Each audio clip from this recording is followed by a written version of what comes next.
pouquinho a bola rola para o Brasileirão Betano. E nós temos Fluminense, Vasta Gama e Fluminense. E você que quiser fazer sua fezinha, corre lá na Betano. O link tá aqui no primeiro comentário fixado. Quem usar a palavra promocional Futebolaco, como tá passando para vocês aí na tela, vocês ganham até R$500 de bônus no primeiro depósito e R$20 para fazer uma aposta grátis. Nossas transferências são feitas através de Pix. Tá esperando o quê? A bola rola às 4, mas as emoções começam antes. Pega a odd lá da Betano e faça sua fezinha no clássico entre o Fluminense e Vasco da Gama. Nos últimos 15 jogos, o Vasco só perdeu 4 vezes, 5 vitórias, 6 empates e 4 derrotas. E nos últimos 3 jogos não perdeu para o Fluminense. Então, vá lá na Betano, clique no link do primeiro comentário fixado, cadastre e faz a boa para garantir o teu final de semana. Betano, parceira do canal Futebolaço. Olha a vinheta!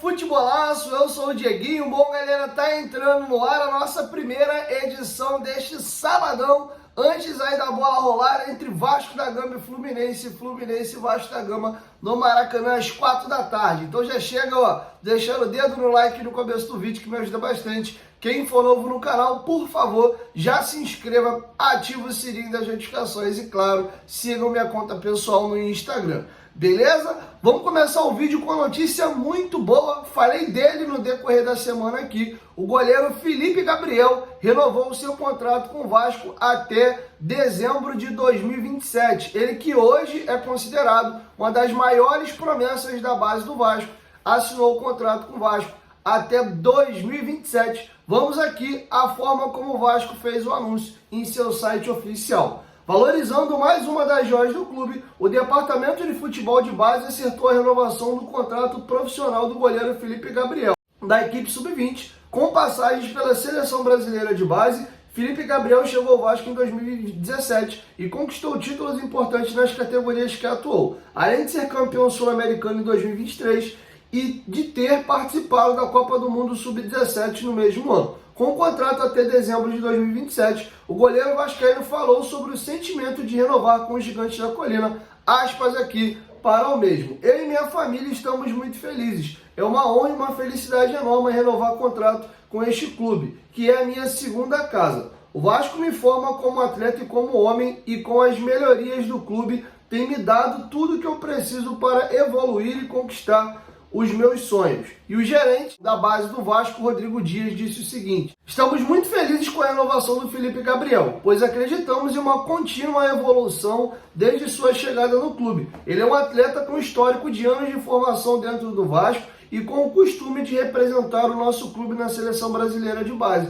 Hoje o Vasco dá as melhores condições para que possamos formar atletas do mais alto nível e que possamos mantê-los no clube. Então tá feito o registro, parabéns aí ao Felipe Gabriel, um baita de um goleiro, uma grande promessa, e hoje já é o nosso quarto goleiro no profissional. O Pablo, que não tem mais idade para atuar no sub-20, herdou a vaga aí que era do Rolls, tá como terceiro goleiro, e o Felipe Gabriel treina no profissional e desce para jogar na base, fazendo sombra para ser o quarto goleiro. Acredito eu que dentro em breve, o Pablo tem contrato com o Vasco até dezembro.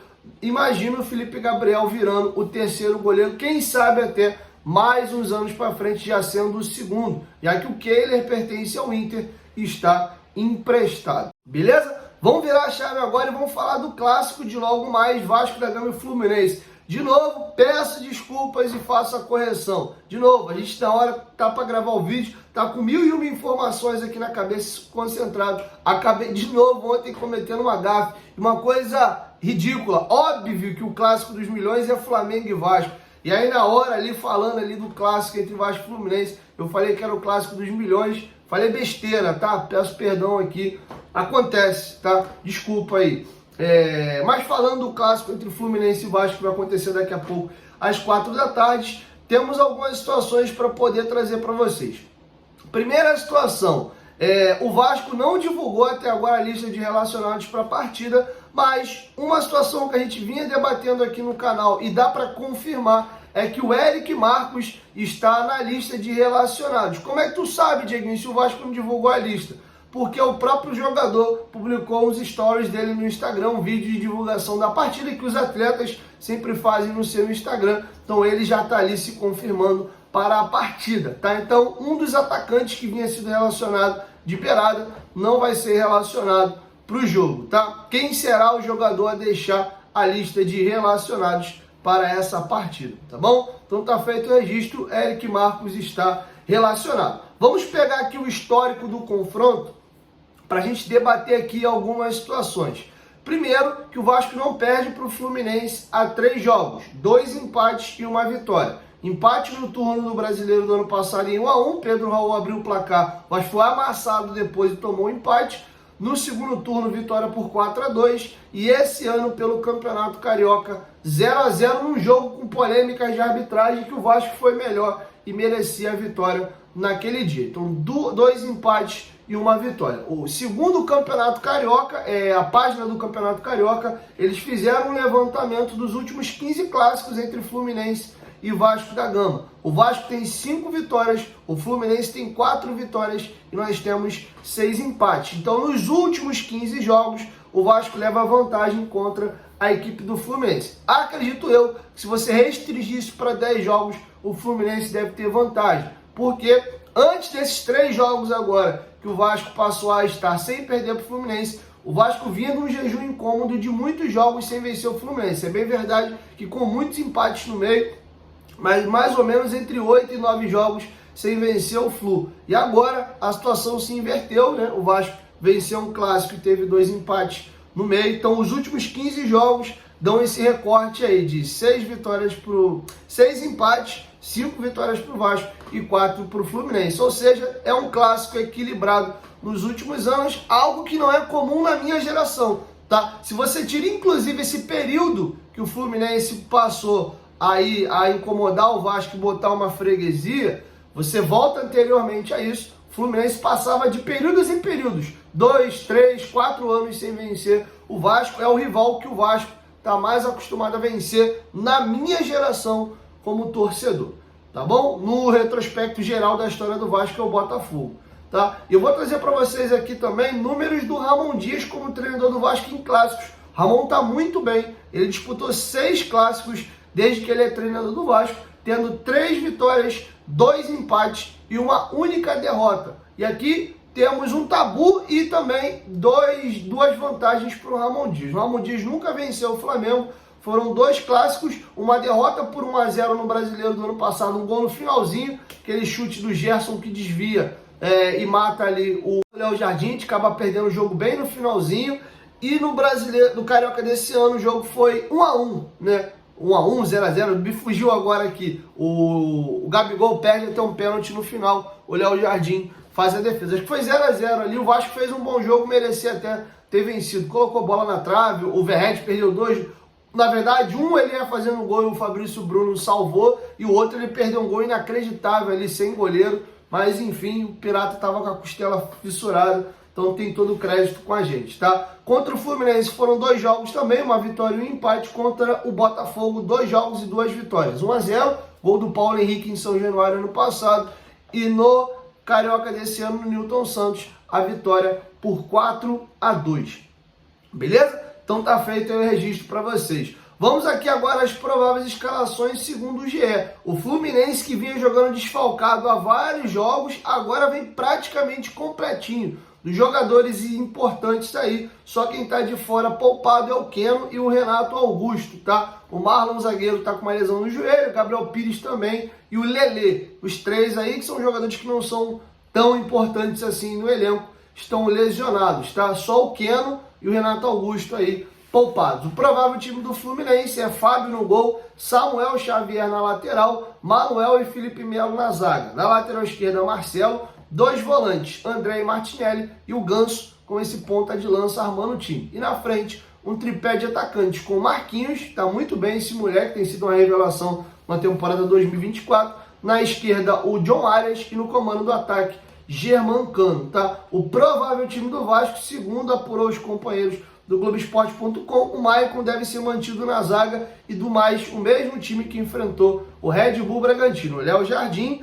Paulo Henrique na lateral, Tem a possibilidade do João Vitor atuar como lateral direito. Ele chegou ao Rio, fez exames médicos e não foi detectado nenhuma lesão. Então pode ser que o João Vitor seja o zagueiro e o Paulo Henrique fique na direita, ou o Maicon ganhe uma oportunidade e o João Vitor fique na direita, ou o próprio Paulo Henrique. São as dúvidas hoje para a partida. Léo na esquerda, na zaga, e Lucas Piton.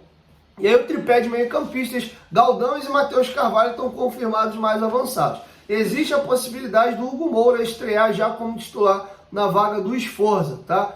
Então há uma dúvida aqui. E na frente, o tripé de atacantes, Rossi, Verratti e David. Esse é o provável time do Vasco para logo mais enfrentar a equipe do Fluminense, tá bom? Então tá feito o registro. Medel fora, ainda tá no Chile, a mãe dele tá com a situação de saúde muito delicada, ele tá com a mãezinha dele cuidando dela lá no Chile. O Vasco faz muito bem em fazer isso. Jair e Paulinho, né, já há um bom tempo com lesões aí no joelho, só voltam lá no final do ano. E o Payet, que teve evolução, mas ainda o Vasco não vai relacioná-lo por entender que não quer forçar e só quer o jogador com 100% das suas condições. A arbitragem, Wilton Pereira Sampaio, árbitro FIFA de Goiás, é o árbitro da partida. Assistente 1, Bruno Bosquilha. Assistente 2, Leone Carvalho Rocha. E no VAR, o Rodolfo Toschi Marques, tá bom? Tá feito aí também a lista aí do quarteto de arbitragem, beleza? Dos 4 aí, 3 são árbitros FIFA. Então a CBF disponibilizou uma arbitragem pesada para esse clássico, tá bom? Para finalizar, cara, uma história muito bizarra, irmão, bizarra, que inclusive saiu no Jornal Nacional. O nosso volante Paulinho Paula, que tá com problema aí do joelho, nessa volta no final do ano, tá se tratando. Ontem foi pego numa lei seca. Segundo a apuração do Jornal Nacional, o Paulinho Paula não tem habilitação. Não é que ele esqueceu em casa, ele não é habilitado, logo ele não pode dirigir. Ele está errado, inclusive, em fazer isso. E aí o que aconteceu? O Paulinho foi pego ontem numa blitz da lei seca no Rio de Janeiro. E ele foi parado, o carro foi apreendido. E aí tem um rapaz chamado Thiago, que os agentes da lei seca apelidaram ele de fada.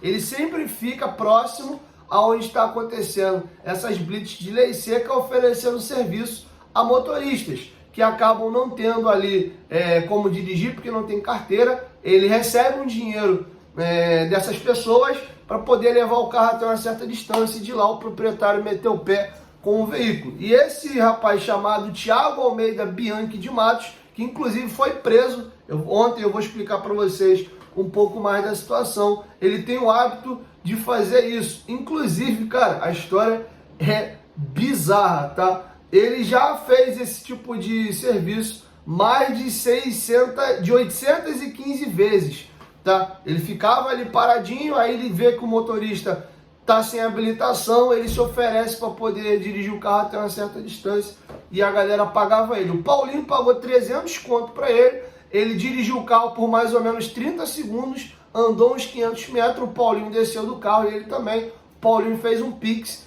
para ele de 300 conto e seguiu com o carro. Sendo que o Paulinho se estrepou porque ele não sabia que agora a lei seca conta com drone. E eles fiscalizam esse tipo de ação, porque tem os famosos fados. Ele já conhecia o Thiago, que tem o hábito de fazer isso, e aí eles ficaram monitorando. Batata, 500 metros à frente, o Paulinho desceu e trocou de carro, e aí mais à frente o Paulinho foi de novo parado aí por agentes da lei seca e teve de novo o carro apreendido, tomou as 2 multas e ele e o Thiago, né, apelidado pelos agentes de fada, foram levados à delegacia. O Thiago foi preso, ele pode pegar de 6 meses a 1 ano de prisão, além de ter tomado 7 pontos na carteira, porque isso deflagra crime. Você não pode dar para dirigir alguém que não tem habilitação, tá bom? E teve um caso dentro dessa matéria do Jornal Nacional, que tem um outro rapaz que ele é advogado, o Bruno, me fugiu sobre o nome dele agora aqui. Ele também faz esse tipo de serviço. Segundo ele, ele não cobra. Ele trabalha aí com essa questão de recorrer de multas, né? Ele é formado em direito, ele trabalha com esse negócio de recorrer multa e ele não cobra dinheiro. Ele indica o cara para poder recorrer da multa no escritório de advocacia dele e aí ele dirige o carro. Que loucura, irmão. Então o Paulinho ontem à noite 2 vezes foi pego na lei seca e foi levado à delegacia por essa situação. Então já fica aí ciente, você que dirige aí depois de beber ou sem habilitação, não faça isso, tá? Dá problema e configura crime, tá bom? Inclusive, fica aqui só uma breve ilustração. Deus o livre, você que dirige sem habilitação, você já imaginou se alguém faz uma besteira no trânsito que nem é culpa sua e acaba tendo um óbito? Já pensou? Se você tiver que responder a uma morte de alguém, inclusive sem você estar habilitado, você pode nem ter tido culpa pelo acidente, mas só pelo fato de você estar conduzindo o veículo sem ser habilitado, vai pegar o cilindrão maneiro. Então, por favor, a galera que não tem habilitação, não faça isso, cara. Não dirija. Anda de ônibus, pega um Uber, vai de carona com alguém, mas não faça isso. Agora, me admira o Paulinho, um cara, pô, com toda a condição do mundo, né, podendo tirar a habilitação dele na moral, dirigindo aí sem ter habilitação. Não é que ele esqueceu em casa, não. Ele não tem habilitação, tá? Péssimo exemplo que ele tá dando, inclusive, para os filhos dele aí. Mas, enfim, que sirva de lição e que a gente possa aprender com o caso do Paulinho, tá? Amo o Paulinho, gosto dele, é um dos meus jogadores favoritos dentro do elenco. Mas, pô, Paulinho, deu mancada, vacilou. Beleza? Quero te ouvir, deixe sua opinião aqui embaixo nos comentários. Eu vi muita gente levando pro lado do folclore, da brincadeira. Agora sim, pô, agora eu tenho ídolo e tal. Mas, galera, isso é sério, cara. Infringir regras e volante não combina, né? É a vida da pessoa que está conduzindo, de quem está no veículo e das outras que estão numa autoestrada, que estão em risco, tá? Então o assunto é muito sério, não dá para fazer brincadeira com isso não, beleza? Quero te ouvir, deixa a sua opinião aqui embaixo nos comentários. Aqui eu encerro e logo mais eu volto com o nosso pós-jogo, beleza? 1, 2, 3, futebolaço. Tamo junto, família, a qualquer momento que volta nós estamos juntos. Valeu!